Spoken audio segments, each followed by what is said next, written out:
El próximo domingo tendremos ayuno congregacional y cena del Señor aquí en Bucaramanga. El 27 de noviembre será culto y cena del Señor en Piedecuesta. 7 de diciembre altar familiar a las 5 de la mañana en Piedecuesta. Y ese mismo sábado, 7 de diciembre, es culto para la familia en Bucaramanga. Por favor, prográmese ese sábado. Ayer lo hicimos en Piedecuesta, tuvimos una buena asistencia, aunque hubiese esperado mucho más. Así que a los que no pudieron ir a Piedecuesta les dije, tienen una segunda oportunidad el 7 de diciembre para que puedan escuchar el tema, la palabra que vamos a compartir. Es una palabra que yo creo que tanto padres como hijos necesitan escuchar, no se la vayan a perder. El título es Fe Desesperada, no se la vayan a perder. Muy bien, los niños pueden salir a sus salones de clase, juiciositos.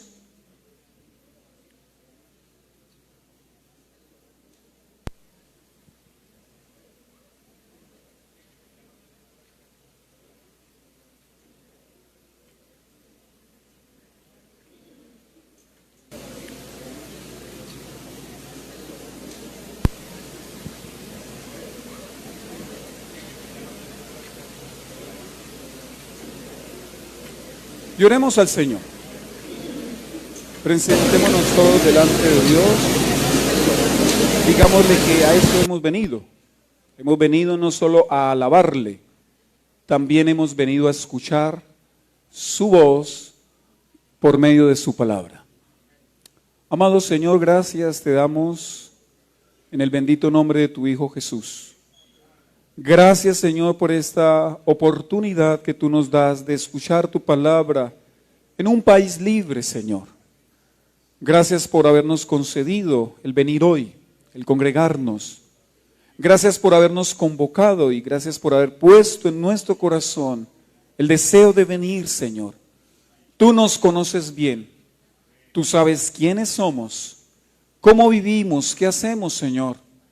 Yo te pido que por medio de tu Santo Espíritu hables de forma personal, de forma particular a nuestras vidas y que todos aquí, Señor, salgamos edificados por esta tu santa palabra. En el poderoso nombre de tu Hijo Jesucristo. Amén. Tengo 39 años. Amo mucho a mi novio, pero él me trata muy mal. Me dice las palabras más horribles que se puede imaginar. Me zarandea bruscamente y nunca me busca para pedirme perdón. Lo amo tanto que soy yo quien vuelve a buscarlo. Siempre trato de alejarme y no puedo. Él me lastima los brazos y hasta me ha deseado la muerte. Esto ha sucedido por muchos años. Me siento una mujer que no vale nada. Ayúdenme, por favor. Solo díganme qué hacer y lo haré. Desde luego que ese no es mi testimonio, ¿no? Una mujer que en una página llamada conciencia.net descargó su conciencia, atribulada, cargada. Quisiera aprovechar para preguntar, ¿qué consejo le damos a esta mujer? ¿Qué le dirían ustedes? Por ahí una hermana en Piedecuesta muy linda, la hermanita Rosalvina de 86 años, dijo, hay que orar por ese hombre. Para que se convierta a Cristo, dijo así, muy linda la hermana. Bueno, hay casos de casos.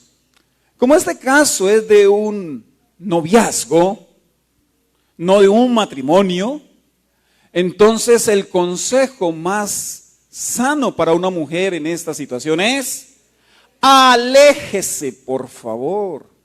Eso no hay que pensarlo dos veces. Pero cuando las emociones están involucradas, cuando los sentimientos han avanzado y que aquí ella dice que ha sido por años, es muy difícil tomar decisiones, muy, pero muy difícil. Les hablo de esto porque En la Biblia nosotros somos llamados a tomar decisiones.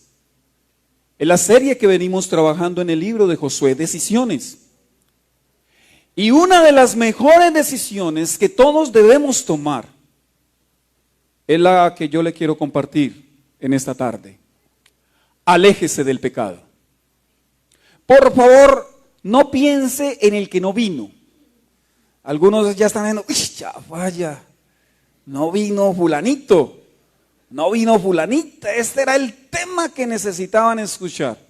Por favor, ahorita usted se va a concentrar. Es más, dígale al que tiene a su lado, la palabra de hoy es para usted. Para nadie más, es para usted. Si de verdad usted ama mucho al fulanito o a la fulanita que no vino, encarga el CD y se lo regala. Pero ahorita usted se va a enfocar en que esta palabra es solo y exclusivamente para usted. Permítame les digo lo siguiente. El pecado es como un hombre golpeador. El pecado es como un hombre abusador. El pecado es como un hombre que siempre promete cambiar, pero nunca cambia. Así es el pecado. Y yo no sé, pero hay cristianos que coquetean con el pecado. A pesar de que saben muy bien que el pecado les dañará. A pesar de que saben muy bien que el pecado les va a golpear. Les va a estrujar el corazón. Les va a maltratar, les va a herir. Pero no importa, se acercan y se aproximan al pecado.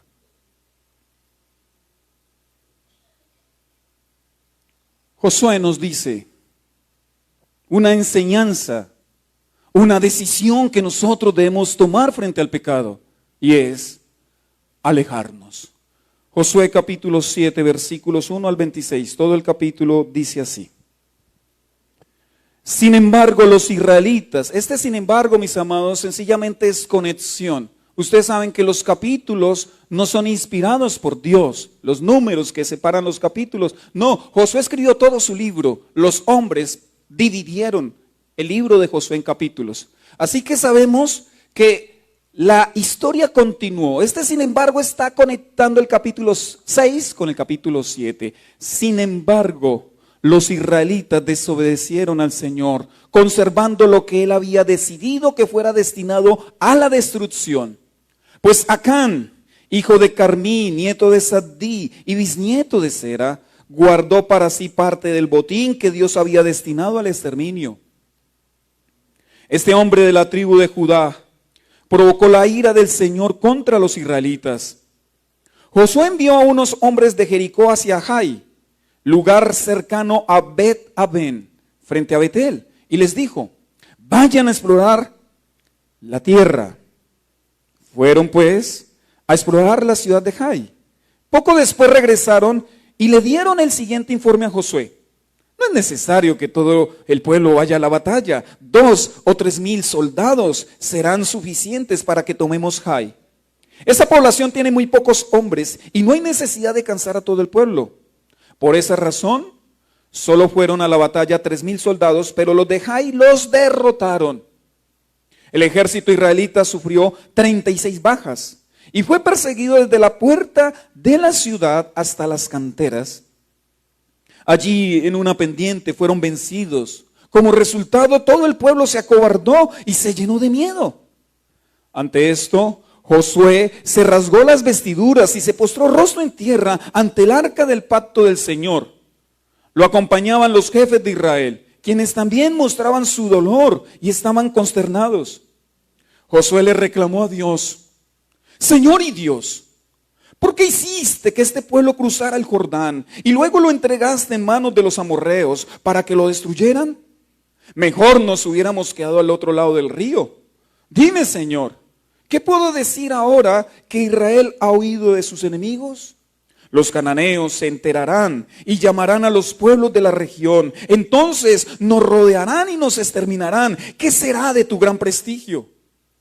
Y el Señor le contestó: levántate, ¿qué haces allí postrado? Los israelitas han pecado y han violado la alianza que concerté con ellos. Se han apropiado del botín de guerra que debía ser destruido y lo han escondido entre sus posesiones. Por eso los israelitas no podrán hacerles frente a sus enemigos, sino que tendrán que huir de sus adversarios. Ellos mismos se acarrearon su destrucción. Y si no destruyen ese botín que está en medio de ustedes, yo no seguiré a su lado. Levántate, purifica al pueblo, diles que se consagren para presentarse ante mí mañana, y que yo, el Señor, Dios de Israel, declaro: la destrucción está en medio de ti, Israel. No podrás resistir a tus enemigos hasta que hayas quitado el oprobio que está en el pueblo. Mañana por la mañana se presentarán por tribus. La tribu que yo señale por suertes presentará a sus clanes. El clan que el Señor señale presentará a sus familias.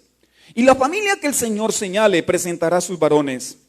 El que sea sorprendido en posesión del botín de guerra, destinado a la destrucción, será quemado junto con su familia y sus posesiones, pues ha violado el pacto del Señor y ha causado el oprobio a Israel. Al día siguiente, muy de madrugada, Josué mandó llamar una por una a las tribus de Israel, y la suerte cayó sobre Judá. Todos los clanes de Judá se acercaron, y la suerte cayó sobre el clan de Sera. Del clan de Sera la suerte cayó sobre la familia de Zabdí. Josué entonces hizo pasar a cada uno de los varones de la familia de Zabdí, y la suerte cayó sobre Acán, hijo de Carmí, nieto de Zabdí y bisnieto de Sera. Entonces Josué lo interpeló: hijo mío, honra y alaba al Señor, Dios de Israel. Cuéntame lo que has hecho, no me ocultes nada. Acán le replicó: es cierto que he pecado contra el Señor, Dios de Israel. Esta es mi falta. Vi en el botín un hermoso manto de Babilonia, 200 monedas de plata y una barra de oro de medio kilo. Me deslumbraron y me apropié de ellos. Entonces los escondí en un hoyo que cavé en medio de mi carpa. Se fue. ¿Ya? Entonces, sonido. ¿Ahí ya me escuchan todos? Entonces los escondí en un hoyo que cavé en medio de mi carpa. La plata está también allí, debajo de todo. Enseguida Josué envió a unos mensajeros, los cuales fueron corriendo a la carpa de Acán. Allí encontraron todo lo que Acán había escondido, lo recogieron y se lo llevaron a Josué y a los israelitas, quienes se lo presentaron al Señor. Y Josué y todos los israelitas tomaron a Acán, bisnieto de Sera, y lo llevaron al valle de Acor, junto con la plata, el manto y el oro. También llevaron a sus hijos, sus hijas, el ganado, su carpa y todas sus posesiones. Cuando llegaron al valle de Acor, Josué exclamó: ¿por qué has traído esta desgracia sobre nosotros? Que el Señor haga caer sobre ti esa misma desgracia. Entonces todos los israelitas apedrearon a Acán y a los suyos y los quemaron. Luego colocaron sobre ellos un gran montón de piedras que sigue en pie hasta el día de hoy. Por eso aquel lugar se llama Valle de Acor. Así aplacó el Señor el ardor de su ira. Este es uno de los capítulos que a un predicador no le gusta predicar. Porque es un capítulo difícil. Y al que no le agrade mucho el capítulo, le toca que arranque por lo menos una hoja de la Biblia. Una pregunta: ¿por qué el Señor quiso que quedara allí consignado? ¿Cuál sería el propósito? ¿Por qué el Señor quiso que esta historia quedara para la posteridad? Debe haber un propósito. Y sin duda el propósito es que tengamos temor de Dios. El temor que se ha venido perdiendo entre el pueblo de Dios. Con toda seguridad, uno puede ver, según este pasaje, que el pecado enciende la ira de Dios. Y le recuerdo que Dios no ha cambiado. No ha cambiado. El pecado tiene consecuencias trágicas, duras, difíciles. Hoy quiero hablarles dos aspectos del pecado. Uno, su naturaleza, y dos, sus consecuencias. ¿Cómo opera el pecado? ¿Cómo el pecado llega a la vida del creyente, del cristiano? Quiero hablarle de eso. Pero también quiero hablarle de las consecuencias. Y el propósito es que, conociendo usted la naturaleza del pecado, pero si eso no le basta, entonces conociendo las consecuencias del pecado, usted se aparte del pecado. Ese es el propósito de esta enseñanza. Que el pueblo de Dios, el pueblo que invoca el nombre santísimo de Cristo, nos apartemos de una vez por todas del pecado.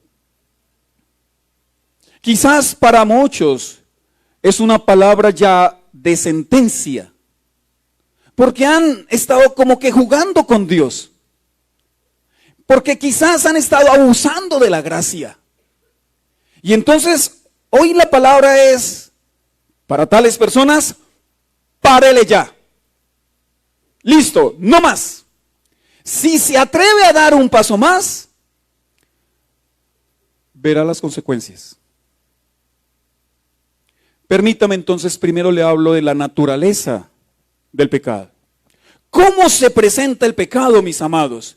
Pues como siempre, como en el jardín del Edén, es que nunca ha cambiado, porque Satanás no es creativo.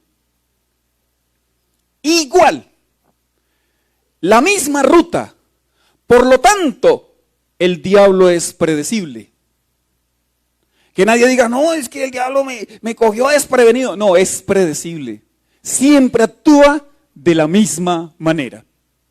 Según el testimonio de Acán, el personaje de esta historia, vamos a tomar cómo es el modo que el pecado nos engaña. Dijo Acán, versículos 20 y 21.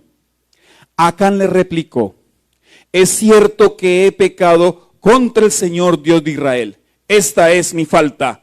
Vi en el botín un hermoso manto de Babilonia, 200 monedas de plata y una barra de oro de medio kilo. Me deslumbraron y me apropié de ellos. Entonces los escondí en un hoyo que cabe en medio de mi carpa. La plata está también allí debajo de todo. ¿Cuál es la ruta del pecado? Aquí Acán nos está diciendo, lo primero, vi. Es que el pecado, mis amados, captura nuestra atención por medio de nuestros sentidos, principalmente los ojos, también los oídos, también el olfato, el gusto podría ser. No tengo tiempo para explicar, pero el pecado se vale de nuestros sentidos. Número 2, dijo Acán, me deslumbraron. Es que una vez nos quedamos mirando o considerando el objeto de pecado, empezamos a verlo como algo hermoso, como algo atractivo, como algo bello, como algo valioso. Y permitimos que nuestra mente divague y construya buenas historias con pensamientos como estos. ¿Qué tal si? ¿Cómo me vería si? ¿Sería emocionante? Sí. Y usted puede terminar la frase. Lo tercero que dijo Acán es, me apropié. Luego del deslumbramiento, la voluntad es dominada. Se toman decisiones, se actúa en contra de la voluntad de Dios y por lo general racionalizamos nuestras determinaciones y decimos cosas como estas: yo me lo merezco. Es que yo me lo merezco, es que yo lo necesito, es que no es tan malo como dicen, como parece, es que el pastor es un fariseo. Es que el pastor es exagerado, es que el pastor de verdad es que es muy radical, muy fanático. Lo cuarto que dijo Acán fue: escondí. Porque una vez el pecado se consuma, la culpa aparece. Y cuando aparece la culpa, entonces nos negamos a aceptar. Y ahí hay una lucha. La culpa está acusando, pero hay una lucha y tratamos nosotros de no aceptarlo. En el fondo, sabemos que hemos hecho mal. Entonces optamos por esconder, por ocultar, por tapar, por impedir que los demás se enteren. Hay un grave error en los cristianos en este apartado. Los cristianos pueden lidiar con que Dios sepa, pero les da una vergüenza que los demás sepan. Por favor, usted ante el juicio no estará frente a los humanos. En el juicio estará frente a Dios, frente al Señor. Todos nosotros, respondiendo. Ese es el modus operandi del pecado desde el jardín del Edén. Así tentó a Adán y a Eva, así tentó a Caín, así tentó a David, así tentó a Acán, así nos tienta a nosotros, así nos tienta a todos. Por la naturaleza del pecado, nosotros deberíamos alejarnos de él, por favor. Alejarnos lo máximo. Como cuando usted ve un espanto. Cuando usted ve un espanto o cree que ha visto un espanto, ¿usted qué hace? Ay, muestre qué fue. No. Si a usted algo lo asusta, usted se retira y hasta corre. Les contaba a los hermanos de Piedecuesta que yo vivo en una casa de 2 pisos. Algunos han ido a mi casa. Y a veces en la madrugada me levantaba a mirar a mis hijos, porque yo dormía en el primer piso con mi esposa. Me paraba en la madrugada a arroparlos, los tocaba si estaban fríos, entonces los arropaba, a veces a orar. Y una vez que subí, Miguel Ángel, mi hijo mayor, no estaba en la cama, estaba en el baño. Para ir al baño hay que atravesar un pasillo al fondo. Entonces yo generalmente, pues a la madrugada con ese frío, con una cobija me subía. Y cuando Miguel fue a regresar del baño y me vio, eso fue como si hubiera visto un espanto. Casi se muere, él casi sale corriendo. Lea conmigo, por favor, el aforismo, porque le cuento esta historia no para que se ría, sino para que ilustremos lo que deberíamos hacer nosotros frente al pecado. A ver, a la voz de 3 el aforismo de esta tarde. 1, 2, 3. Aléjate del pecado como te alejarías del mismísimo diablo. Pero algunos ven al pecado, ven al diablo y le dicen: ¿qué hubo, Sata? ¿Qué más? ¿Bien? ¿Cómo le ha ido? Por favor. Eso se llama necedad. Eso se llama terquedad. El pecado le va a herir y va a buscar matarlo. El pecado le va a destruir. El pecado, estimados jóvenes, les va a estrujar el corazón. Los va a alejar de Dios. El pecado. Por la naturaleza del pecado, entonces debemos alejarnos de él.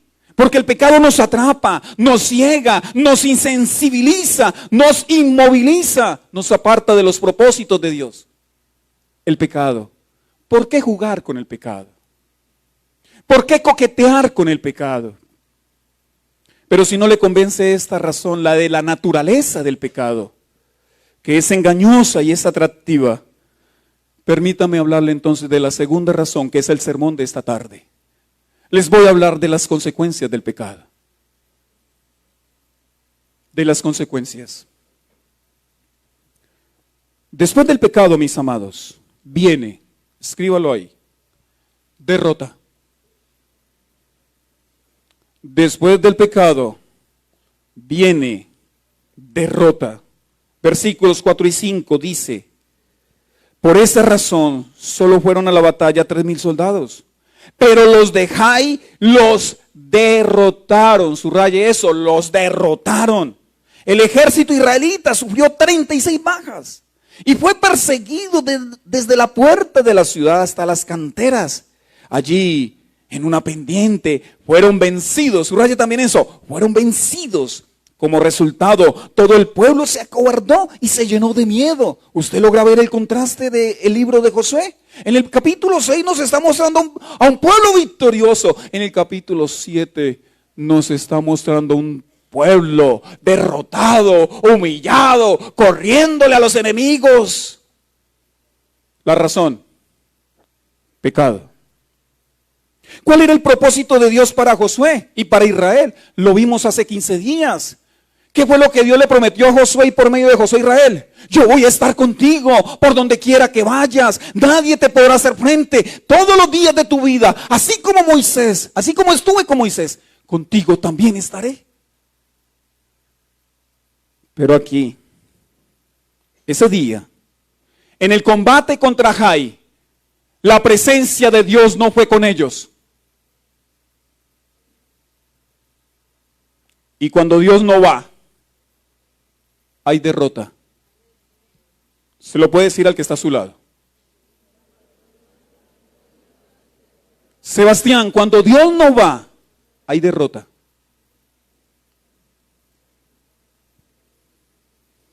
Es que el pecado es lo que ocasiona nuestras derrotas. ¿Cuál fue el pecado de Acán? Según la versión Reina Valera, fue tomar del anatema. Según la nueva versión internacional, fue haber tomado lo que Dios había destinado a la destrucción, haber tomado lo que Dios había tomado como ofrenda para exterminio. La palabra en el hebreo es jeren. En la cultura, los pueblos cananeos, en las batallas, los botines que ganaban, los botines de guerra de las batallas, se las entregaban a sus dioses. Dios, siendo el Dios único y verdadero, dijo que en el primer combate, en la primera pelea que fue en Jericó, todo sería consagrado a Dios. Tenían que quemar la ciudad, tenían que matar a los habitantes de Jericó, y los metales preciosos tenían que ser ofrecidos en el santuario de Dios. Nadie podía tomar nada de eso, absolutamente nadie. Pero ¿qué pasó? Ese día, según leímos, Acán tomó algo del jeren. Dice así: Acán le replicó: es cierto que he pecado contra el Señor Dios de Israel. Esta es mi falta. Vi en el botín un hermoso manto de Babilonia, 200 monedas de plata y una barra de oro de medio kilo. Me deslumbraron y me apropié de ellos. Entonces los escondí en un hoyo que cabe en medio de mi carpa. La plata está también allí debajo de todo. El principio es muy sencillo. Dios no respalda a los desobedientes. Nunca los va a respaldar. Cuando uno observa el capítulo 1, que como les dije hay un conector, y lo contrasta con el versículo anterior, uno ve la gran diferencia. Vea lo que dice el versículo 1, el último versículo del capítulo 6. El Señor estuvo con Josué, y este se hizo famoso por todo el país. Así concluye la victoria de Jericó. ¿Por qué Josué venció? ¿Por qué Israel venció? Porque Dios estuvo con ellos. Sigue diciendo, entonces pasa al otro capítulo. Sin embargo, los israelitas desobedecieron al Señor. Conclusión: el pecado enciende la ira de Dios, que es lo que finaliza diciendo el primer versículo del capítulo 7. Claramente nos está mostrando este pasaje el contraste. Nos está diciendo que la victoria de Jericó no fue por el poderío de Israel. La victoria de Jericó fue por la presencia de Dios. Y al mismo tiempo nos está diciendo que la derrota de Jai fue por la ausencia de Dios. Es que el éxito o el fracaso depende de la presencia. Y la presencia depende de la obediencia. ¿Cuántos quieren que Dios los acompañe donde quiera que vayan? Uy, poquitos. ¿Cuántos? Amado, obedezca. Aquí no hay cosas mágicas. El cristianismo no enseña cosas mágicas. Bueno, algunas iglesias locas quizás. Pero la Biblia es muy clara. A quien obedezca, el Señor ha prometido acompañarle. A quien le obedezca. Ay, pastor, yo no siento casi la presencia de Dios. Eso no es importante. Si usted está en obediencia, debe saber que la presencia de Dios lo acompaña por donde quiera que usted vaya. Pero si usted está en desobediencia, ¿qué importa que en el culto levante las manos, llore y diga, ay, sentí un escalofrío, ¿qué me pasó? Un corriente. ¿Qué importa? Dios no está con usted. No está. Es que Dios no va a retroceder en su palabra. ¿Cómo fue la derrota de los israelitas? Fue aparatosa.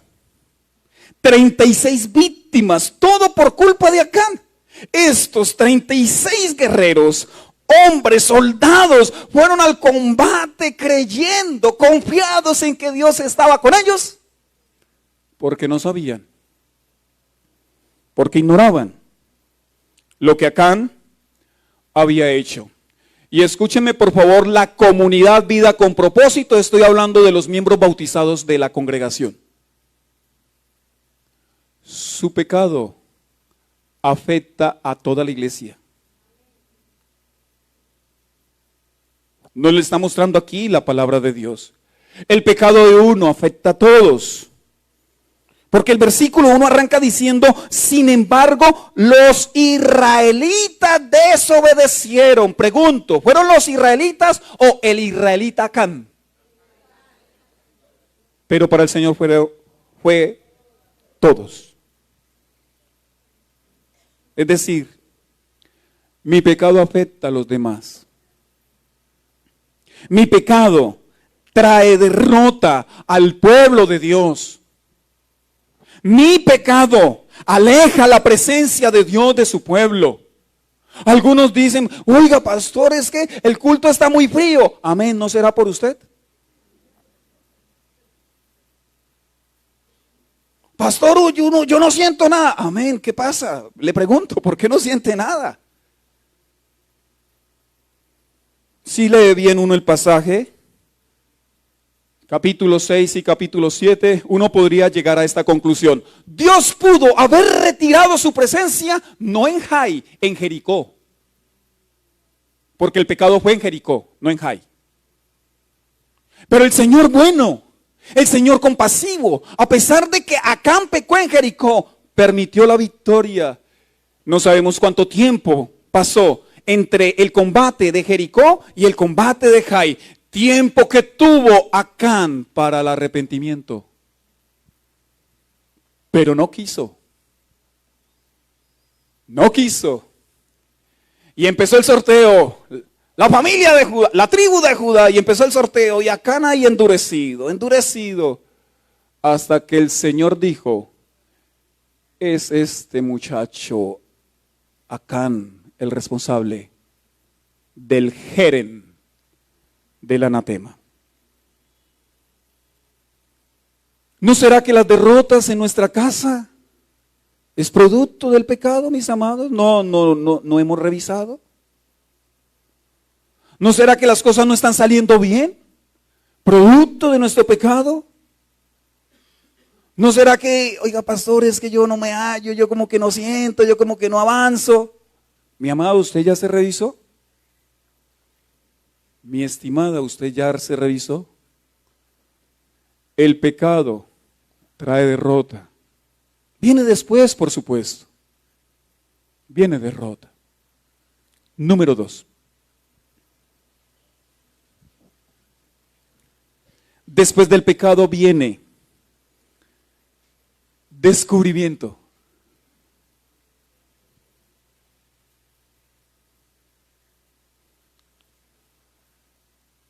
Porque Dios descubre lo que el hombre encubre.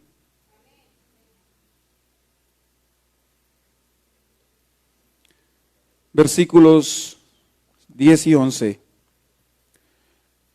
Y el Señor le contestó, aquí Dios hablando con Josué. Y el Señor le contestó, levántate, ¿qué haces allí postrado? Los israelitas han pecado y han violado la alianza que concerté con ellos. Se han apropiado del botín de guerra que debía ser destruido y lo han escondido entre sus posesiones. Estimados jóvenes, no importa, ya se los he dicho cuántas veces, no importa que esto esté cifrado de extremo a extremo. Dios lo conoce. No importa que su contraseña sea de 50,000 letras y 25,000 números. Dios ve cada una de sus redes sociales. Lo que se hace en secreto, el Señor lo saca a lo público. Dios ve lo secreto de nuestro corazón y algún día lo sacará a la luz. ¿Sigue guardando odio en su corazón? Dios va a sacar eso. Créame que sí. El pecado oculto en la tierra, ese escándalo abierto en el cielo. Es insensato aquel que cree en el Dios único y verdadero, hacedor de milagros, creador del universo. Es insensato a una persona que cree en ese Dios ocultarle algo. Es que no tiene sentido. Es que no tiene razón. No tiene lógica. Josué, estaba demolido. Él, al ver la derrota, empezó a orar como oraba el pueblo de Israel en el desierto. Empezó flagrantemente a tratar a Dios como embaucador, como mentiroso y como incumplido de lo que Dios había dicho, de lo que Dios había prometido. Al general del ejército de Israel llamado Josué no se le ocurrió ni por un instante que la culpa no era de Dios, sino que la culpa era de Israel. Vea la oración de Josué. Ante esto Josué se rasgó las vestiduras y se postró rostro en tierra ante el arca del pacto del Señor. Lo acompañaban los jefes de Israel, quienes también mostraban su dolor y estaban consternados. Uno dice, qué hombre tan espiritual. Mire lo que dice el versículo 7.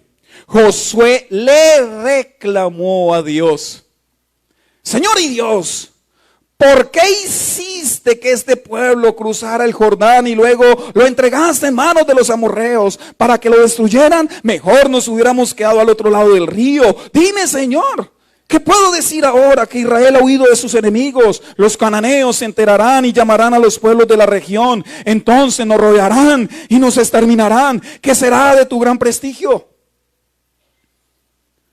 Vea, es que Josué está consternado, él no entiende, pero él está culpando a Dios. Es como si Josué le estuviera diciendo, ¿qué hubo, Señor? ¿Qué pasó? Señor, ¿qué pasó con el capítulo 1? ¿Qué pasó con la promesa de que me ibas a respaldar, de que irías delante de mí, de que nadie me iba a vencer? Entonces el Señor le contestó, sí, mi hijo, ¿qué pasó? Eso le pregunto, ¿qué pasó? Josué, no has entendido nada, no aprendiste nada de Moisés, no aprendiste el discernimiento espiritual que se debe tener para la batalla. ¿No te has dado cuenta que en el campamento hay pecado y que yo no voy a estar con ustedes a menos que se destruya ese pecado?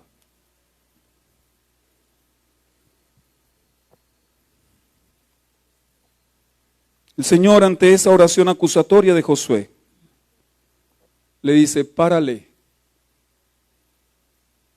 dígale al pueblo que se purifique. Mañana voy a decir quién es el responsable. Versículos 10 y 11. Y el Señor le contestó: levántate. Vean, el Señor es que está molesto. Levántate. ¿Qué haces allí postrado?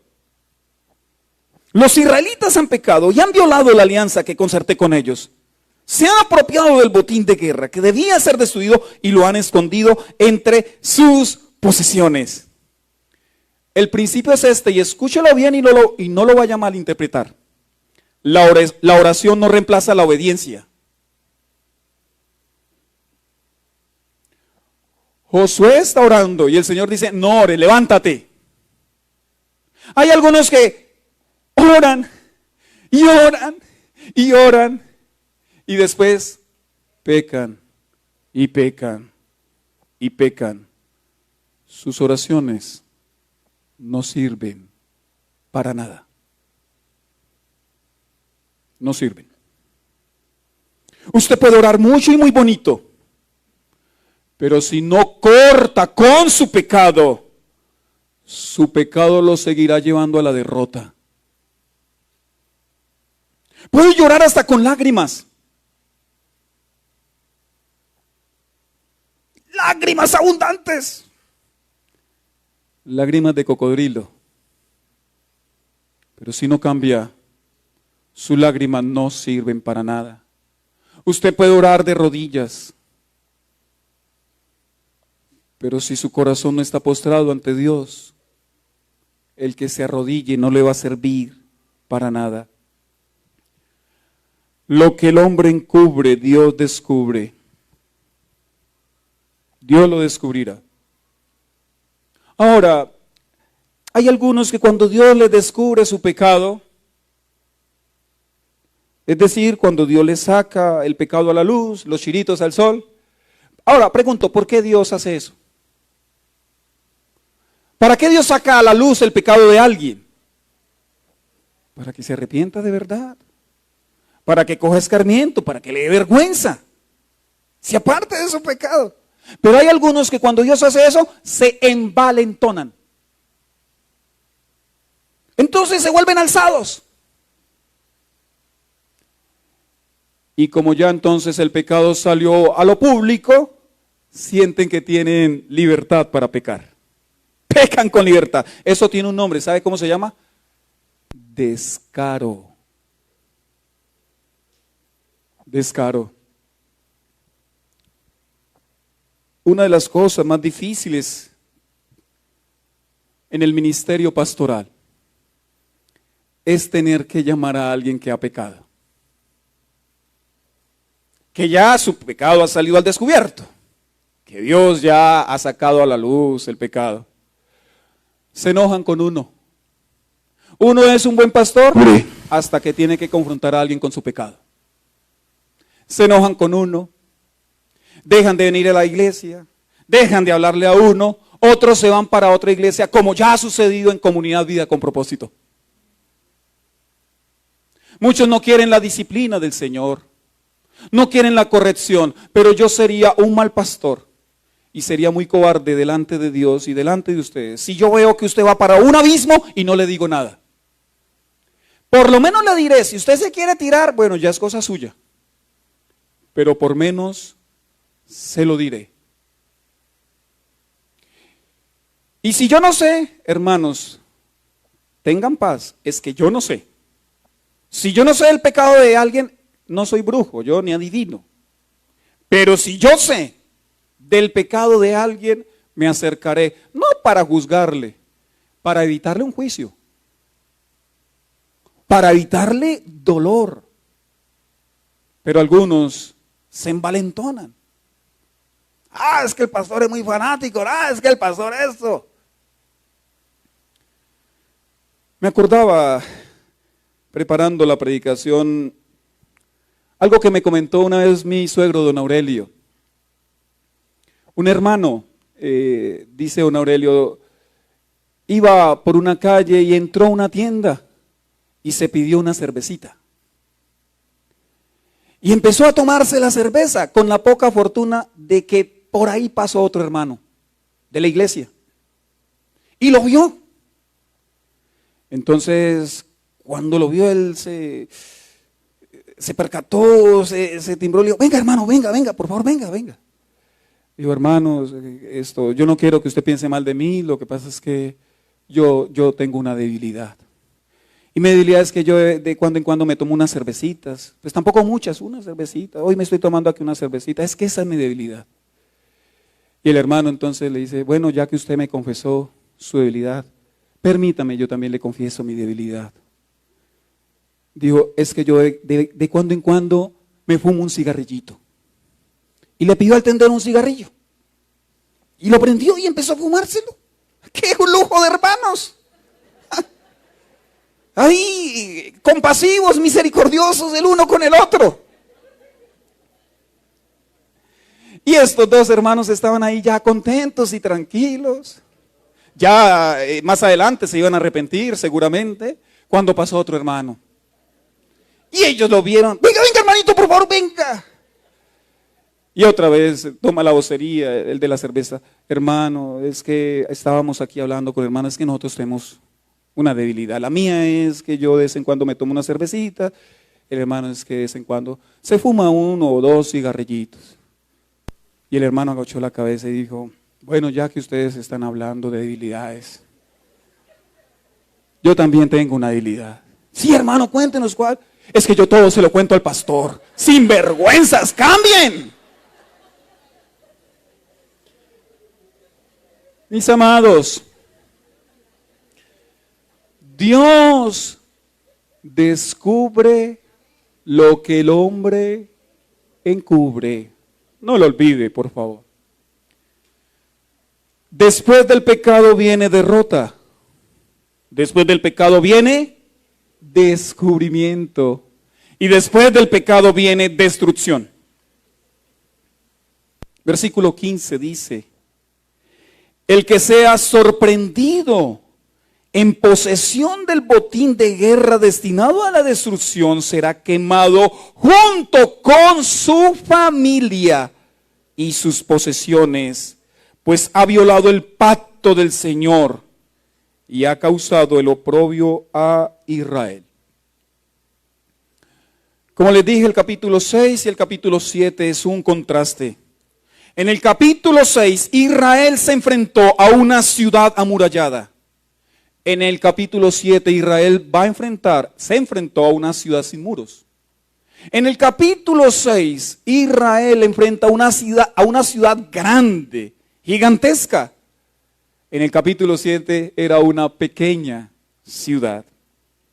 En el capítulo 6 hubo una gran victoria. En el capítulo 7, a pesar de ser pequeña la ciudad, hubo una gran derrota. Pero escúcheme este último contraste. En el capítulo 6, una mujer pagana y su familia fue salvada e incluida en el pueblo de Israel. Pero en el capítulo 7, un hombre, un varón del pacto, un varón de la ley y su familia fueron condenados y fueron excluidos del pueblo de Israel. ¿Qué nos querrá enseñar el Señor por medio del capítulo 6 y por medio del capítulo 7? Escúchenlo. El pecado oculto traerá luto.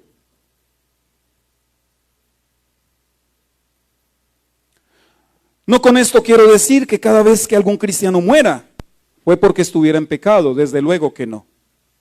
Pero sin duda, cuando un cristiano peca y en lugar de arrepentirse de ese pecado empieza a ocultarlo, actúa como si nada, participa de la cena del Señor como si nada, como si el pan y el vino no significaran nada. Cuando un cristiano peca y no busca consejo, no busca ayuda, no se deja reprender, no se deja corregir, con toda seguridad experimentará cómo su vitalidad espiritual se seca, cómo su vitalidad espiritual se muere. Inclusive, dijo el apóstol Pablo, Dios podría quitarle la vida.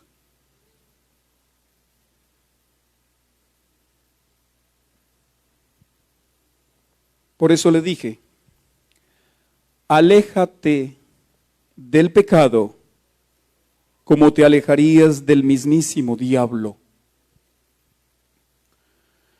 Un interrogante muy difícil aquí en este pasaje hay que resolver. ¿Por qué Dios, el Dios justo, el Dios bueno, el Dios misericordioso, ordenó que no solo Acán fuera quemado, apedreado, sino que también su familia? ¿Cómo es posible que Dios haga eso? Es uno de los grandes interrogantes que hay que hacerle a este texto. Porque el texto no lo oculta. El texto lo muestra con toda claridad. Si Dios no es injusto, y obviamente no lo es, debemos saber por qué Dios determinó muerte para los hijos y las hijas de Acán. Al parecer no tenía esposa. No se menciona en el texto. ¿Por qué Dios determina muerte para la familia de Acán? Escúcheme, como Dios no es injusto, el castigo de la familia de Acán fue por complicidad. Porque ¿dónde guardó Acán el botín que era el jerén, el anatema? ¿Dónde lo guardó? En su carpa. Y uno cuando lee en este momento histórico, uno dice, pero él estaba encerrado en su piecita y echó llave a la puerta. No, no habían piecitas. La carpa era a la vista de todos. Toda la familia de Acán sabía de su pecado y guardaron silencio. Se enteraron de las víctimas, de las 36 víctimas, y guardaron silencio. Dios señaló a la tribu de Judá, señaló a Sadí, a Será, a Carmí, y guardaron silencio. Le leo Deuteronomio 13, del 6 al 11. Si tu propio hermano, o tu hijo, o tu hija, o tu esposa amada, o tu amigo íntimo, trata de engañarte y en secreto te insinúa, vayamos a rendir culto a otros dioses, dioses que ni tú ni tus padres conocieron, dioses de pueblos cercanos o lejanos que abarcan toda la tierra, no te dejes engañar ni le hagas caso, tampoco le tengas lástima, no te compadezcas de él ni lo encubras, ni dudes en matarlo. Estoy leyendo Antiguo Testamento, ¿yo? Al contrario, sé tú el primero en alzar la mano para matarlo, y que haga lo mismo todo el pueblo. Apedréalo hasta que muera, porque trató de apartarte del Señor tu Dios, que te sacó de Egipto, la tierra donde eras esclavo. Entonces todos en Israel oirán esto y temblarán de miedo, y nadie intentará otra vez cometer semejante maldad. Escúchenme los cristianos solos. No se dejen engañar por sus familias. No sean cómplices de sus pecados. Es obvio que nadie en el Nuevo Testamento, en el Nuevo Pacto, está llamado a matar a nadie. Pero no debemos ser cómplices. No debemos ser copartícipes del pecado de nuestros familiares, que porque son nuestra familia. Hay que ser valientes para confrontar el pecado. Le preguntaba al Señor, ¿dónde está Cristo en este pasaje? Pues es un pasaje de desgracia. Es un pasaje difícil, duro, lo que sucede en este pasaje. Señor, ¿dónde está Cristo? Escúcheme. Acán nos representa a nosotros. Este auditorio está lleno de Acanes, que hemos pecado, que le hemos fallado a Dios, que hemos hecho lo malo, que nos hemos rebelado contra su voluntad. No teníamos escapatoria del juicio de Dios. Si Dios hubiese determinado juicio al fuego eterno, su juicio sería totalmente justo. Pero bendito Cristo, el Cristo que sufrió el castigo de Acán, el Cristo que fue maldecido, el Cristo que recibió la ira del Padre, la ira por nosotros. Por eso Dios no tendrá por inocente al que intente burlarse del sacrificio de Cristo, de la sangre de Cristo. El que intente hacerlo será destruido por el juicio de Dios. Oremos.